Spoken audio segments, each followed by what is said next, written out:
Hello and welcome to the Midnight Show. It's officially my first live. If anyone's here, hello, how are you? I hope you're all well. I don't think anyone's here yet, but I'm still going to continue talking. Anyway, because it's fun and I'm really enjoying this.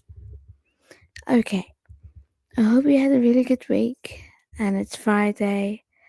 If you're out there having fun, good for you. If you're an introvert like me, I'm usually a person who tends to stay in. Probably because I love doing things that gets me staying in. I thought I might talk about some old crimes. One of my favorite things is true crime. I'm just gonna read you from my notes, okay? And we're gonna have fun tonight. Okay. Alright, here we go. This is from the website, the BNA. So I guess the case is called The Murdered Girl. Her name is Miss Annie Bella Wright. Okay, so originally this was in the Leicester Daily Post, 6th of March 1920. So apparently there was one clue relating to what happened to her, and that was around a man and his green bicycle. Okay. He was seen with Bella at some point, as she used to cycle herself to relatives in a place called Avington. Okay. And he was waiting for her outside when she left.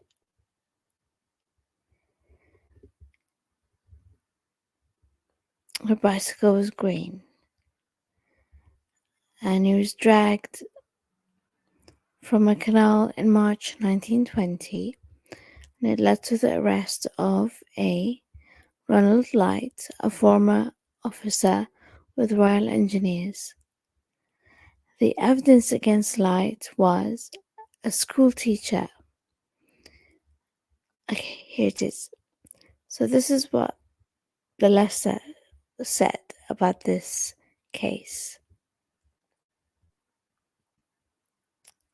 So the Leicester Daily Post tells of how Harry Cox, a Leicester cycle repairer, identified Light from among 9 other men as the man who took a green BSA bicycle to his shop.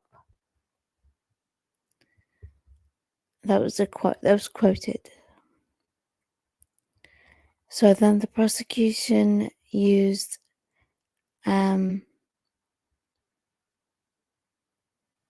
attacked Light during this trial, suggesting that he had been promoted into a rage by Bella, rejecting his advances. Classic. Extremely classic. What if she said yes and then she changed her mind because he seemed like a creep? What if that happened? What if he followed her and all they had was she rejected his advances? I don't know. Tell me what you think. Okay. So this was what was published on what they, I'm just going to read. You tell me what you think and we'll carry on. Between 4 and 4:30 in the afternoon, prisoner was at home for tea, and it was impressed upon him that he must be home at 8:30 for a hot supper. He did not return. However, until 10:30, when he was wheeling his bicycle, he told Mary Webb, a domestic at his mother's house, that he was home late because his bicycle had gone wrong again. So there's a black and white picture of a police officer, question mark, holding up a bike, which is possibly his bike. Okay. So it looks like he might be convicted because of that. So, okay, this is from the Nottingham Journal. They reported that Ronald Light was acquitted thanks to a brilliant speech from his defense counsel, Sir Edward Marshall Hall. The defense, using evidence from Light himself, sorry if I'm looking down, I'm just looking at some notes. And so apparently Light was panicking that he had been seen with her and got rid of his bicycle. Allegedly, I'm just going to use allegedly.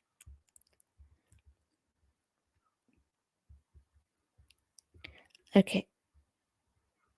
So this is what he said apparently. I did not give information because I was absolutely dazed about the whole thing.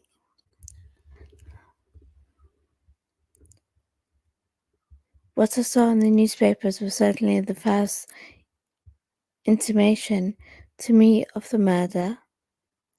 I did not give information because apparently everyone had jumped to the conclusion that the man on the green bicycle had murdered the girl.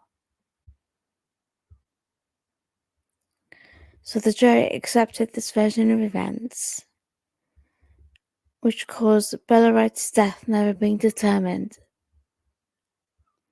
Therefore, it remains another unsolved murder. So I was looking up today what were some of the oldest unsolved murders in the UK, and this one came up, and I thought it was really, really interesting. If you're into true crime, do you like old murders? I just found this really interesting. So this was the theory that a young lad, young because no one of mature years, would take such a risk. Seeing the crow perched on the bar of the gate, shot at it from the field. Precisely at that moment, Miss Wright, who had been hidden from view by the high hedge, whizzed past the gate, and the shot that killed the bird was still rising, killed her. And there's a picture where she possibly had died in black and white. And this was what was published in the Leicester Daily Post, 6th of March 1920. What do you think? Do you think it was the man himself? Do you think it was someone else? I don't know, but I just find it really, really interesting. Okay, let's see if there's something else we can talk about.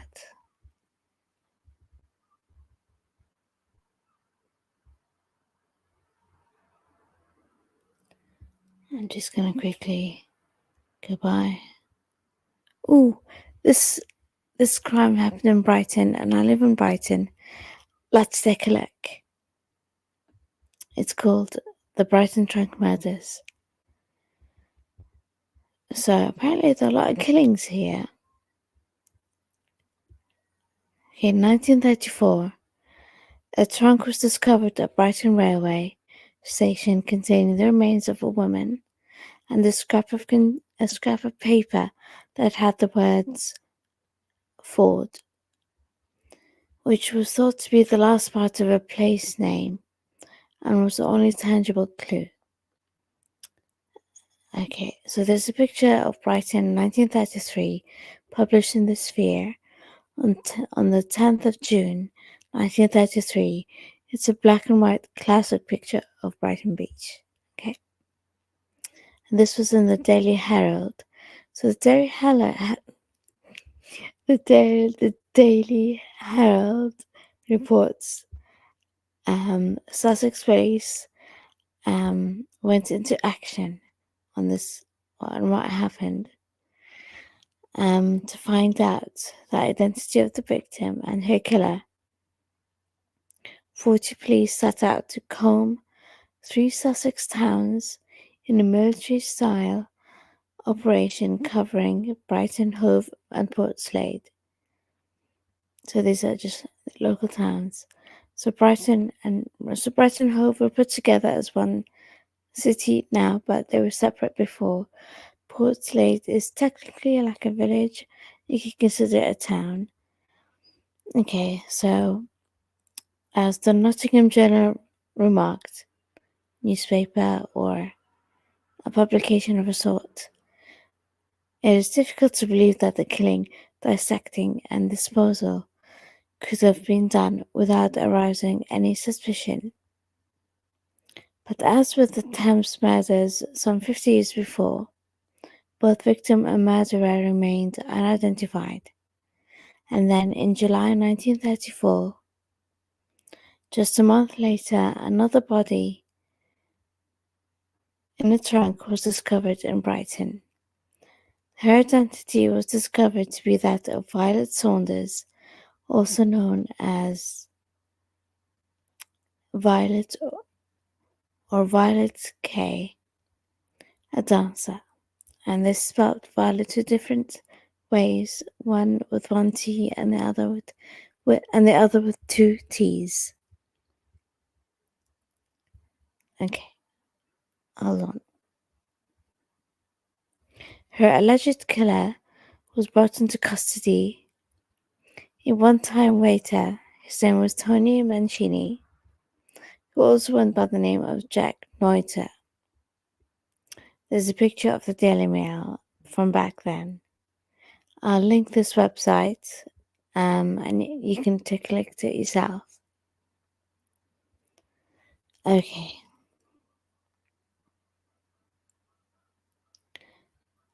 As we know, Brighton is a place where a lot of people go on holiday to chill out and relax by the sea, on the beach, to go shopping. It's a fun place. Or to go clubbing, as nowadays. Okay. So apparently, this was published in the Hull Daily Mail, 17th of July 1934. This is what they said. Crowds of holidaymakers, many of them in bathing costumes, gathered to see Mancini arrive at Brighton Town Hall, and amazing scenes were witnessed as they fought to catch a glimpse of him. You can imagine the crowds. But as the case against Mancini, like the one against Ronald Light, would not stick, Mancini admitted to finding Violet dead, but given his criminal record, he thought that the police would be sure to arrest him. So he disposed of her body in the trunk. The defense put forward that Violet had died accidentally, allegedly, due to her abuse of morphine, or that she had been killed by somebody else. The presiding judge, Mr. Judge Branson, instructed the jury as follows. If you are not satisfied that she died from the blow upon her head, then I think you should immediately acquit this prisoner. This was in the Gloucestershire Echo, December 1934. So, Tony Mancini's picture was published in the Hull Daily Mail, 1934. You can see the look in his face. It's hilarious. Okay, Mancini was acquitted. Okay, so whilst this is the first of the Brighton trunk murders, deemed not to be connected to the death of Violet K, remained yet another unsolved murder. This is so fascinating. If you find this as interesting as I thought it was, please say something in the comments, or tell me if you want me to talk about something else next time. I'm going to end this now, It's almost 15 minutes since I've been live for the first time, officially. I hope you have a really good weekend. I'm gonna go live more often over the weekend. Have a great evening. Have a great Friday. See you later.